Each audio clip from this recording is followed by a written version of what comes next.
another conversation on the Cutting Edge podcast, where we are pioneering new pathways for SME prosperity. I am Noluvo Nela. I am an investment principal and fund head at Edge Growth. Edge Growth is in the impact space and a key player in creating access to funding, access to skills, and access to markets for SMEs, done through partnership with corporates and investors. And Edge Growth focuses on managing funds and running non-financial support programs for SMEs and creating access to markets through stimulating value chains and supporting access to different supply chains for SMEs. I'm joined today for this conversation by Sinazo Vabaza Tundube. Sinazo is the operations executive and founder of African Enterprise Network, primarily based in Gqeberha or PE. They are business development support game changers or change agents that support SMEs through mentorship. They work with corporates and design programs for corporates to build their value chains, and they also upskill individuals through skills programs that they run. We are also joined by Violet Lupuwana. Violet is an entrepreneur. She's on the brave journey, and she runs as managing director at Chumile Holdings, which is a business that specializes in transport services, in logistics and tourism. And you've been in this game for quite a while, so she's at an established stage and growing the business. So looking forward to having a conversation with you ladies about how we can help SMEs become funding ready. But maybe before we embark on that, if you could share a bit more about yourselves, your organizations or businesses, and the perspective that you come from in joining this conversation about funding readiness for SMEs. Thank you, Noluvo, for that. Thank you for the opportunity that Edge Growth has given us to come here and impart our wisdom in the whole journey of access to finance for SMEs. As you have mentioned, my name is Sinazo Vabaza Tundube, a lady from the Eastern Cape, a proud South African woman who stands for change, who stands for independence in our journey as business owners, and who stands for support that can be given to principals and government departments and banks even. But we find that at times this support is maybe not understood because professionals that are in these organizations are not necessarily entrepreneurs themselves, So I started my journey in enterprise development in 2004, very, very fresh from varsity at that time, having to open up the existence of small enterprise development agency in the Eastern Cape. And I did that with a dedicated team of business advisors who I think we understood what was the mandate for government, to push entrepreneurship and to push a support organization for small businesses. However, the terrain was so messy, businesses were not necessarily in chambers or in industry clusters. And so we had to really dig, the market and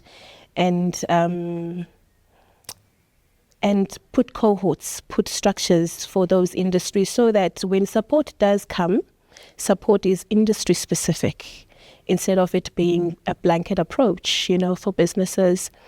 I did my service or my wisdom in the industry from 2004 up until 2014, when I decided to actually carve my own path as African Enterprise Network.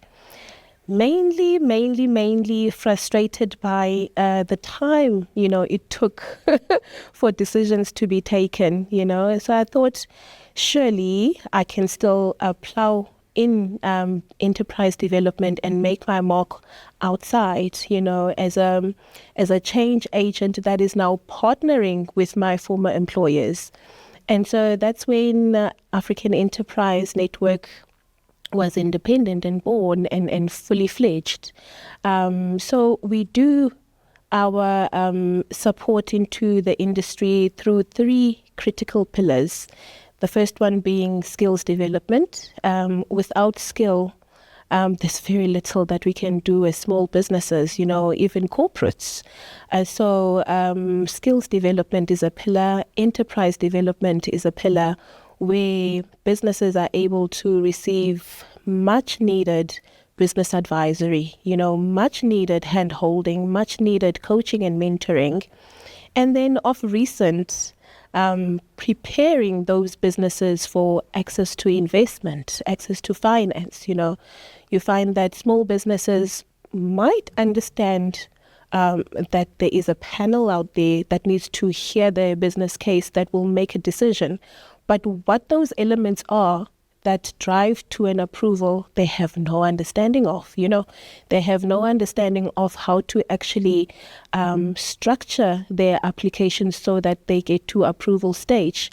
So African Enterprise is existing to demystify all these processes so that as we are skilling, as businesses are growing, they are also given an opportunity to be supported through finance. That will definitely be a vital perspective for us in today's conversation, because I'm sure you've seen some of the struggles businesses have gone through in trying to access funding. So speaking of being a business owner and what the real life experience is like, Violet, can you share a bit about your journey with us? Give us a bit of background on yourself and the perspective you're bringing to our conversation today. Thank you so much, Noluvo, and thank you so much to Edge Growth for having us.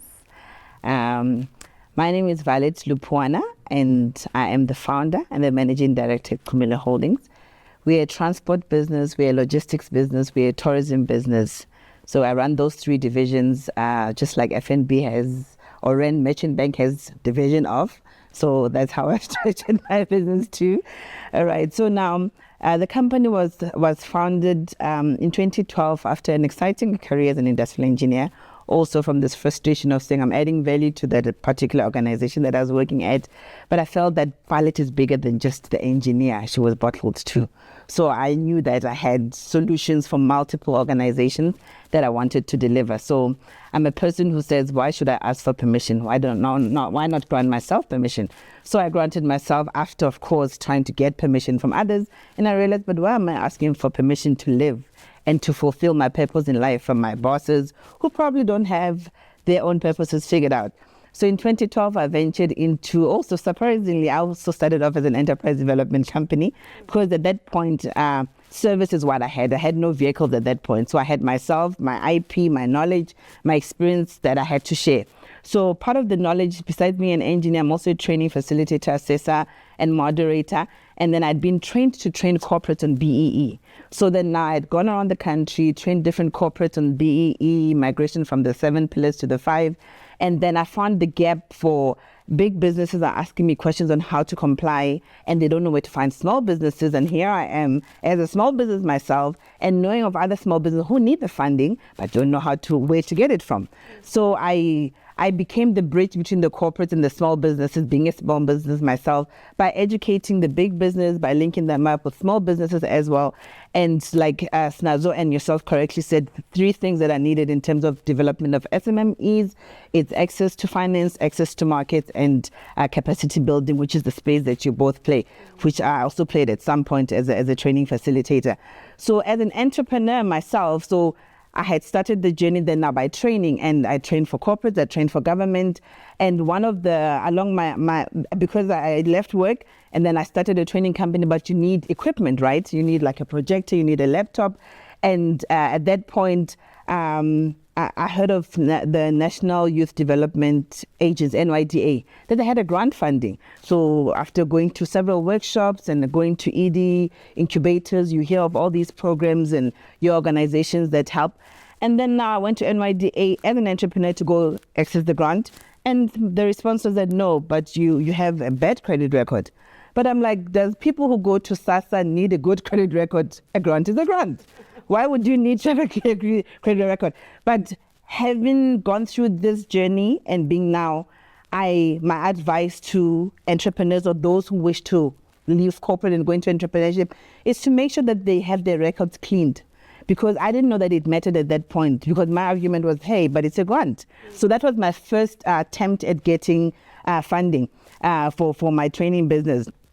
Then along my growth plan, at some point I pivoted into transportation. So I had to buy my first taxi. Of course, then with a bad credit record, I couldn't qualify from the bank. So there's an organization that funded people with bad credit records. So I got my first taxi funded at 21% interest rate.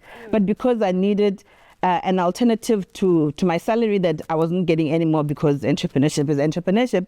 So I took that loan from that funding institution. But that was also another wake-up call. Now that I know better, hey, but you could get prime plus 1 plus 2. At that point, I just wanted an alternative to have cash flow. Cash flow is king for an entrepreneur.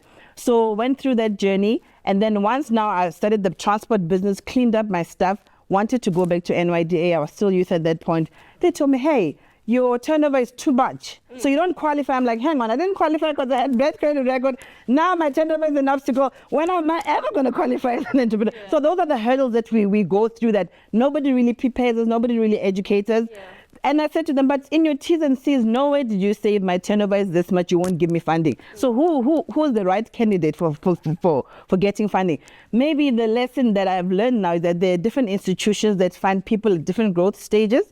So I guess, so for me, having been an entrepreneur, tried to access funding, having grown, having to get more contracts, and now I need to buy more vehicles, and being told you're ever overexposed. What is that to an entrepreneur? What is overexposure? So we need people to educate us how the banks work, how you guys as DFIs work, so that we are able to be funding ready. So we definitely need to have workshops to help us to bridge the gap, because at some point the frustration was, are you really intentional about giving us money? Are you really intentional? Because if you say, no, I don't meet the criteria, then what is ED for? ED is for them to help me, okay, Violet made an attempt, filled in forms, went through the process to apply for funding. Okay, where she's lacking is maybe in her accounts or whatever, then that's where enterprise development comes from. And then I think that should be used as a criteria to catch your candidates for enterprise development. So when I bid in your organization and you see I don't qualify, that should be your needs analysis to say, hey, there's the gap in this particular. No, she made an attempt. She made an attempt. So this is the gap. So this is how we fill it through enterprise development. So I come from a perspective of an entrepreneur who has struggled to get funding. So that's my contribution to the discussion this morning. No, it's such important points that you're raising that we definitely need to explore in this conversation. I mean, from a funder's perspective, they know the challenges they experience with the applications, but from your experience as an entrepreneur, you also need that translation to take place. You also know that you are struggling to gain the access. At what point is this conversation translated so that you understand the funder's need, and the funder is communicating to you as the business in a way that allows you to prepare accurately. And we're going to explore that further. It's why the enterprise development space exists, and I think that is the role you play a lot of, Sinazo, in terms of doing that translation.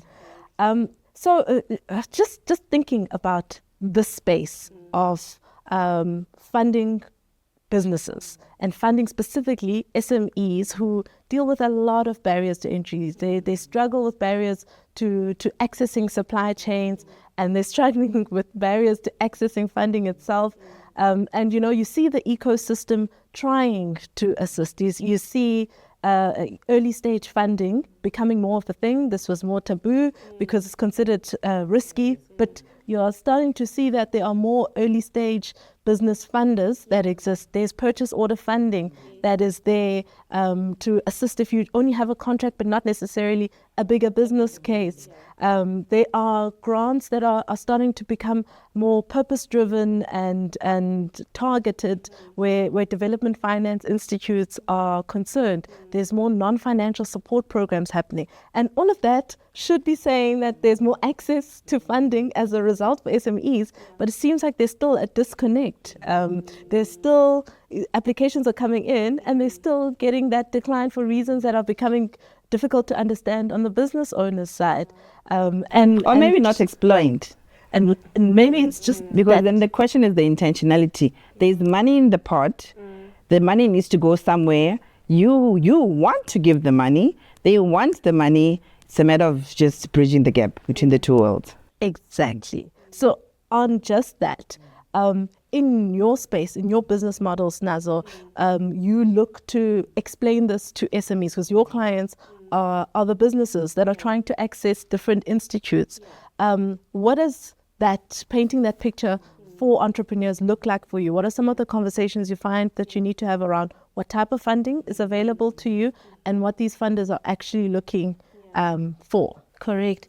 So what is key, both Noluvo and Violet, is the fact that as an SMME, when you're looking for support of access to finance, you don't realize that you need to convince. You are already convinced as the business owner for your own business, right? So it's a biased perspective. But you are convincing to another person. That line, that word alone, convince me that what you have been doing for the past few months is enough for me to take this resource that I have been guarding so much and give it to you and not anybody else. But over and above that, you actually need to have a return. You need to have a return on what I'm giving you. I think that is the crux of the matter. That is what SMMEs need to realize. Because as an owner, I am so passionate. I took this product from infancy, right? I molded it. It's my baby. Now I need to convince Violet, Violet, please take your investment and grow this product even further. If I don't do it in a convincing manner, you will overlook me and go to somebody else. Right. What does that convincing look like? You start at compliance. If as a business owner, you actually don't even care about what the South African laws say, how on earth will I care about the terms and conditions of Violet, who has given me the investment? That is why it starts there, and that is why it will never be overlooked. All businesses that are looking for investment need to be compliant in all matters of compliance, including industry association, because industry association actually gives you that value. It gives you that accreditation by your peers that you actually belong in our circle and you should be here. So we start there. That is the picture I give them. And I say, if you are not convinced as the owner that you have successfully complied with each and every item that I've listed here, don't even bother. Rather go look for the money yourself.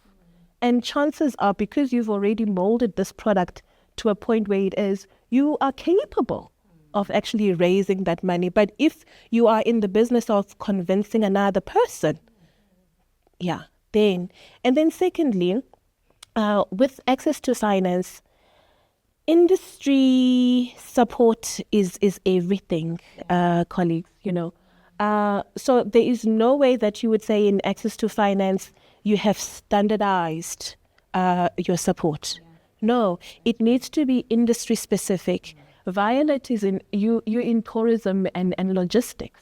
Logistics on its own has elements which are non-existent in tourism. That's right.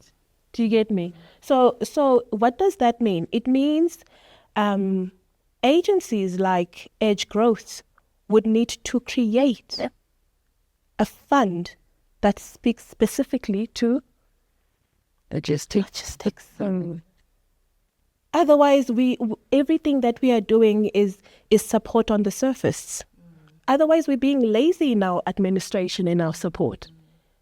It means that Edge Growth needs to understand the key business of logistics. And it needs to put together a product that speaks to the industry that Violet and the likes are in. Then you will see this happening. Then you will see the right support fitting like a glove, you know, to what the likes of Violet are looking for.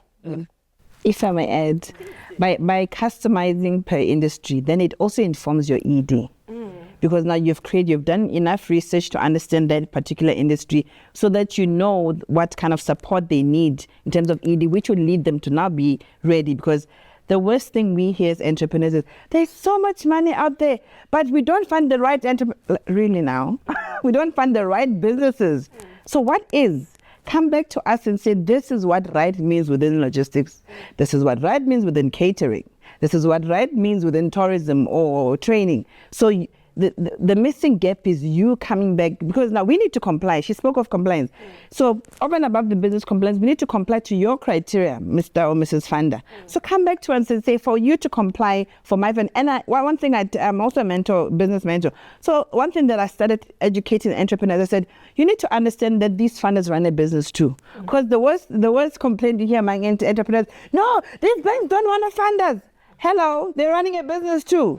Come close and understand how they work. Come close and understand what is their compliance. Because your compliance criteria versus FNB versus Standard Bank versus another DFI are different. So like she said, if it's your money, and right now I'm also at the investor level. So even if somebody comes to borrow money, I'm like, hey, I have a right to say yes or no. So you need to meet my criteria. So like another lady said, no, I want to go buy tomatoes. I want to sell tomatoes. But she's an expert in doing hair. I'm like, well, I don't want to invest my money in tomato business. No, you guys, you rich people don't. Hang on, it's my money. So now that I'm where I'm at, I understand some of the responses that I used to get over. Hey, you're also running a business. You're also managing other people's money. And being Edge Growth, you're managing multiple stakeholders' money. So maybe Coca-Cola Fund would be different from Engine Fund, from Shell Fund. So we also need to understand. So going back to the customization, you might say, okay, when a Coca-Cola, when a Airco, we want to allocate it to logistics. Shell, yours, we want to allocate it to those in petroleum or whatever the case is. So it's very important to have that integrated approach and systematic approach so that we don't operate in silos. So because now the question to ask yourself as a DFI is, how am I not replicating what IDC is doing? How am I not replicating what CFA is doing? So now, remember, you're also in a competitive landscape because your target is to give money to us. So you also need to understand that there's no one who's needing the other more than the other. There's nobody who's like, you need me. We all need each other. For you to meet your targets, I need to come and appropriate the funds that were allocated to me. So I think the biggest gap that will end the frustration on your end and on our end is those workshops. What does it mean to be funding ready? Explain to us. You've raised some two really important points, ladies. If we just first circle back to the first point being maybe getting into the minds of the funders, and you've touched on it from different perspectives, but it's the right thinking. It's what is the purpose of the funding? When it's enterprise and supply development funding, the investor is a corporate. What's the corporate trying to achieve with those funds? When it's grant funding, the investor, if it's a development finance institute that is responsible, tasked with sourcing the right SMEs for that investment, the investor may be government, but there's a target of job creation, of sustainable growth.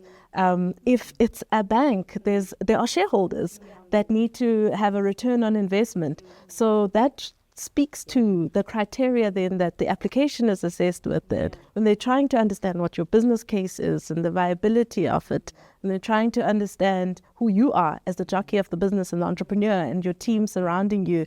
I mean, you told us your journey of your career before you even started the business, Violet, and that speaks a lot to how you were able to even identify the right gap in the market and how you run your day-to-day business. And it's very important to understand because you invest in individuals and they can make or break the business. And then you'll find that only funders are starting to think about the financial risk then. Okay, and how much do you need? And what's the required return? What's the required security if it's required? So it's good to think about it from that perspective, that they are also running a business, as you said, Violet. How do they need to protect the sustainability? They also need to have a sustainable business. And that informs how you approach the application. And then the other part that you both have touched on, ladies, maybe can give us a segue into a conversation about corporates and investors, especially in spaces like enterprise and supplier development. So we have a legislative framework with BEE that was designed to encourage corporates to start stimulating growth, change in their own value chains. And this was a way to make sure there's opportunities for SMEs, make sure that markets open up. And it's not just these oligopolies, these big key players, a couple of big businesses that have all the capabilities that continue to get the work, but we bring more players into the market. And then as a result, we have created this job creation, households are looked after, SMEs are providing more than 40% of South Africa's GDP, the country prospers. So we understand the ideology behind it. In practice, we've seen in different industries what that has looked like. Maybe if I can ask firstly from your experience as a business owner, especially operating through these industries that do have such initiatives. Violet, what's your experience been of corporate and general corporate programs? Have these been of any assistance to your business? Are there opportunities you think to still need to be taken advantage of by corporates, because there is supposed to be a benefit to them in this growth of multiple suppliers? They get a variety, they get to have their pick if they also stimulate that value chain. What could corporates do more? What are corporates doing that's great and helpful now? Thank you so much. So I have experience of both extremes. I have an experience of some of my clients who are corporates who are very intentional, who are very intentional about doing it, such that even beyond meeting their targets, they still believe in giving back. The best quotation that I heard from one of my clients was the CEO saying, "What disturbs me is being an island of wealth in a sea of poverty." I'm like, wow. So somebody who can say that is somebody whose family members are in that sea of poverty. Yeah. Somebody who's a CEO and says such words, and even in their approach, you see that they're very intentional. Hence the question of intentionality, to say, okay, you have all this money for us. How intentional do you just want to tick box? So I also have corporates who are just doing it. They're like, okay, here's some money. Here, there you go. We just need BE points. Of course, because I need the money, I'm going to take it. But they're not intentional. So I have corporates who have bought me vehicles and said, "Violet, what do you need to grow? Okay, here's some money, go buy the vehicles." And I do staff transport for them with my own vehicles. I have corporates who have, so they're those extremes. But then as a trainer, I've had corporates, even government organizations, who are like, "But Violet, can you come and train my procurement team?" The very gatekeepers don't understand the law. So now, even in how they pick us, how they pick and change, that's where corruption comes into play. So now the way they're saying, you know what, come and train my procurement team, come and train my legal team on what this whole BE thing means. So there's also that you're putting people, the same as what Sinazo was saying, you put incapable people in key roles that are going to determine the economy. They don't even understand that their roles are going to determine, because now by you growing as entrepreneurs, government alone will not create all the necessary jobs. So the big few alone will not. But like you're saying, if we now grow the Violet, the Chumiles, the African enterprise, the more of SMEs we grow, the more job creation, the more we because the three demands is what? Unemployment, poverty, and inequality. The more we address, you do your work correctly, the less of those demons we have in our country. So when you have to communicate this message or this need for a shift in mindset, Sinazo, and you sit in front of your corporate clients as you curate programs for them, how do you approach that conversation? What is the impact that you try to get them to understand is needed and drive through the programs that you curate, and what's the end result that you're trying to achieve for SMEs there? It is actually living the change that you want to see, Noluvo.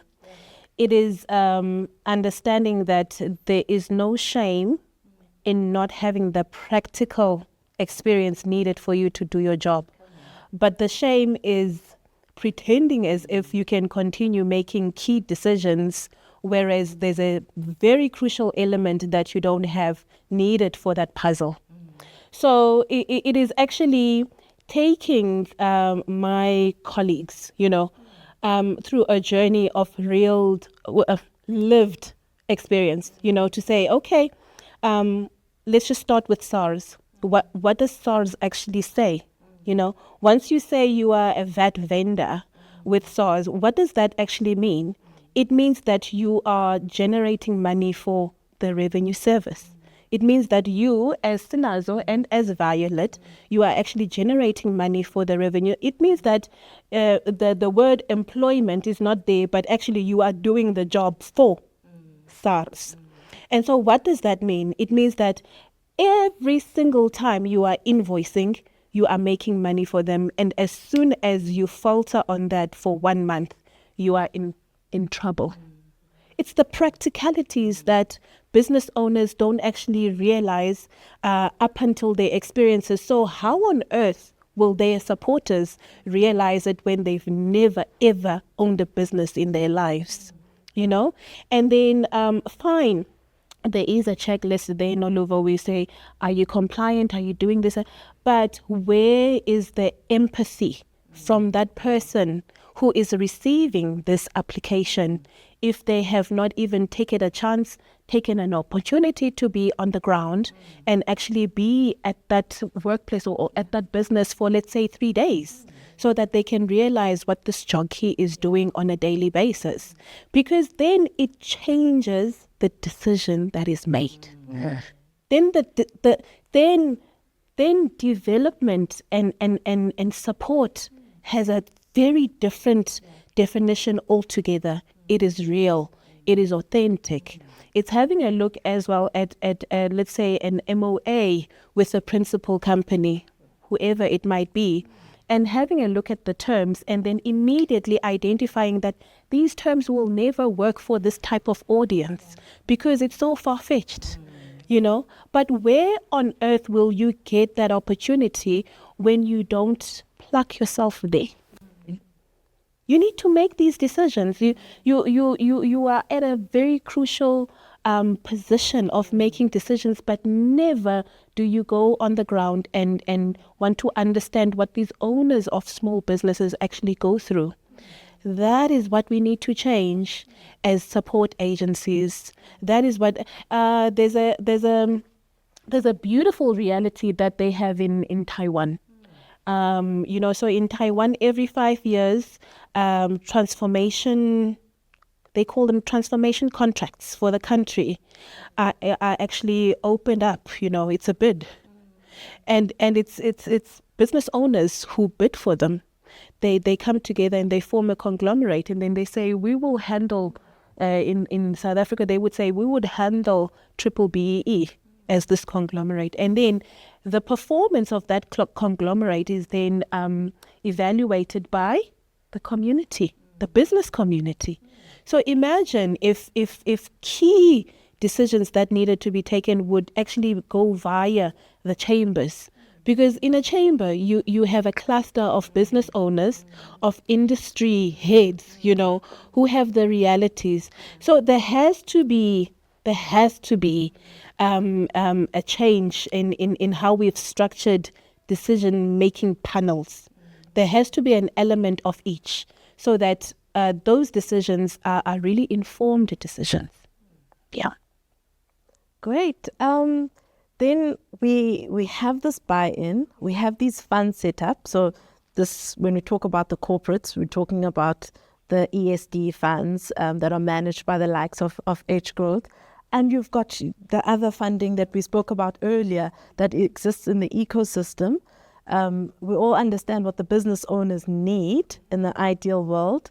What is that lived experience for you, Violet, as a business owner of applying for funding in this context that you are now in an established business? I'm sure you've shared with us some of your earlier journey of applying for funding, and you didn't know what you didn't know at that stage. And now you've probably been exposed to a lot more different types of funding.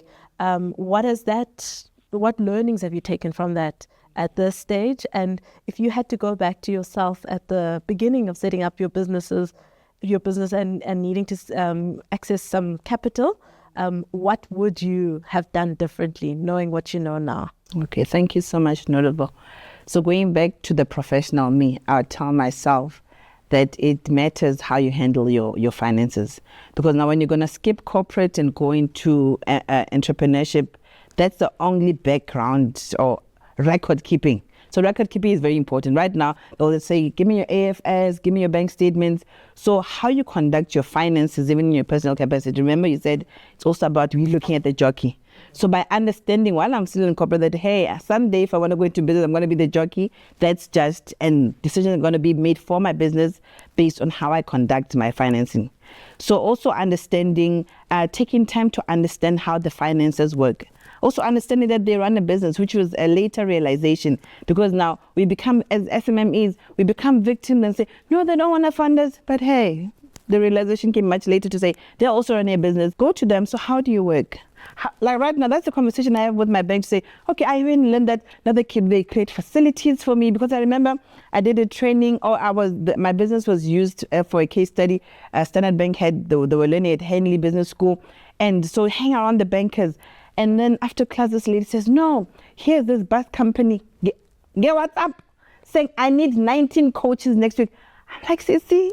So the people who just applying, get what's up? When we have to go and beg and pant and submit this. So there are people who just, with a WhatsApp next week, say, no, there's what you call the create facility for you as a bank and whatnot. So we're at that level now, but had such, but I guess maybe they wouldn't have had that conversation with me because it was not relevant for me. But now knowing that, it's also knowing that record keeping is very important. Compliance is very important. Like she said, if I'm failing SARS, how do you trust that I won't fail you? If I'm not paying my AdGas accounts, how do you trust that I'll pay you? So as much as people think it doesn't matter. And another thing that I learned was because I never had a credit history, I never had accounts because I thought I buy everything cash. I don't like that. Hey, I learned that somebody needs to know how you conduct that. So now what I tell young people, I said, go to AdGas, take out a dress for 300, pay if you have 300, pay it immediately, because it's about creating that record so that people say, hey, so she's a good lender or borrow, whatever the case is. Yes. So it's having workshops, and which is what I was saying to her. We now, knowing what we know, have the responsibility through these podcasts. And I was saying, I'm going to see what cameras they have. I'm going to start my own podcast. Let's start our own TV studio.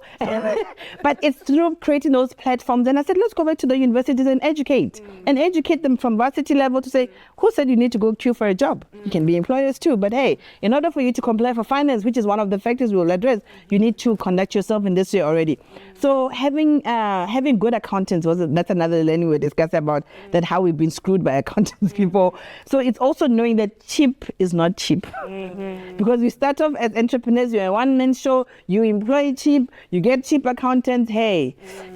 So making sure that you hire right, that you are compliant, that you understand that whoever that you ask for money from also wants to know that you've also invested. Because I remember I filled in a SAB entrepreneur competition, and one of the questions was like, how much money have you put into the business? I'm like, also, don't be entitled. Nobody owes you anything, including that DFI. They don't owe you that funding. So, and now that people come to ask money from me, I'm like, remember, if you don't invest in your own venture, and I'm a stranger to you, why should I have faith in you when you don't have faith in your own business? So it's also important, because those are the questions that funders or investors want to know. Now, how much of your own have you sacrificed to make this thing work? It speaks to the element of, do you have faith in what you're doing? And then the second question would be, how much of your friends and family? Or are you the only one who's singing the choir? So have other people that you know believe in this thing that you're doing. Then you can go to Edge Growth as a third party, as a stranger, because how do I expect you to trust me when I have not even put 5 rand in my own business? When my mother, my aunties, my friends have not put anything. So those are things that matter, that unless you're told, you never know that they do matter. Yeah. So, and the example I tell them, I was watching a documentary of how this young man in Uganda, they would rather not have bread for the day because they try and keep this money to go. And I said, hey, we think there's poverty in South Africa. Hey, just step outside the country. People do things. People go through extremes to make sure that they invest in their thing, because they know it's important to invest in your own venture before going to an outsider. Because the question is, why should I give you my money if you don't even believe in your own product? 100%. When it comes to investors and funders, Sinazo, I've sat on the other side where I know some of the conversations that you have with investors and fund managers about how to support this ecosystem. We looked at it from a corporate side, and we've spoken about the view now of an SME on how to actually access this funding. And one of these conversations, if we had to look at the primary or key need right now for SMEs, AEN said it's understanding this funding readiness. You need to go around the country and you need to tell them about how to access finance, what they need to do as a business, and what funders are looking for if they were to sit in those credit committees, investment committees. And we took this around the country. So African Enterprise Network and Edge Growth formulated these Access to Finance Readiness Masterclasses. And I'm sitting in the room. Violet, you joined us in Gqeberha OPE, and we took these roadshows and information sessions to Gqeberha, to East London, to Cape Town. We're still going to Limpopo, Northwest, KZN, and then we'll end off in Gauteng by design, because there is this view that there's a lot of information in the major metros such as Gauteng. Is information getting out there to the rest of the country? So as we start to wrap up our conversation, I wanted to touch on that a bit. Firstly, just on your side, Sinazo, what was the purpose of designing such an initiative, and what are some of the findings, having started this journey of trying to spread this information, get it to the business owners so that they can access this much needed funding? What are some of the findings and experiences so far? So this intervention had to be created, Noluvo.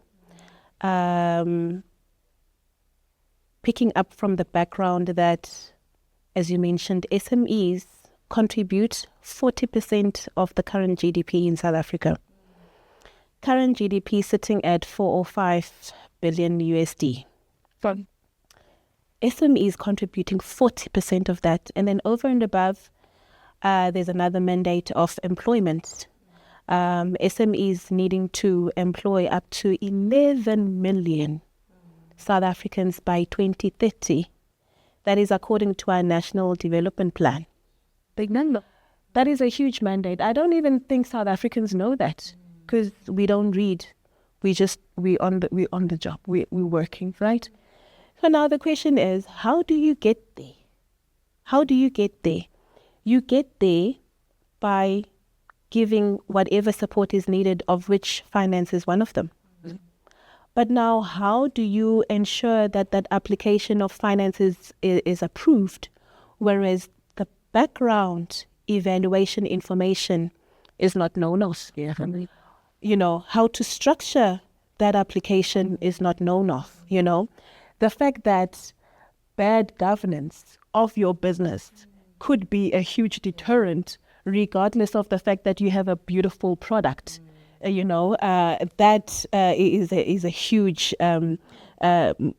reason for your decline. So these sessions are unveiling that process that is supposed to, I'm not sure whether it's meant for a few, you know, I'm not sure whether it's meant for those who already have, you know, but in true South African spirit, it is to be unveiled so that all of us equitably can have access to it.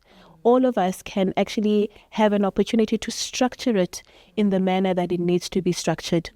If we are to get to those mandates, we are to be supported in a manner that empowers us. So I'm looking forward to sharing this information, as we will be doing throughout the rest of the country.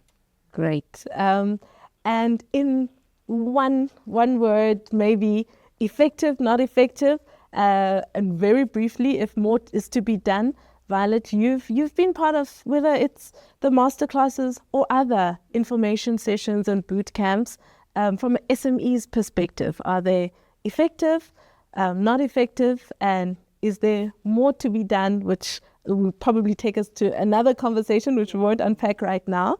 In that brief summary from you. There are very few that are effective and based on are they intentional or not.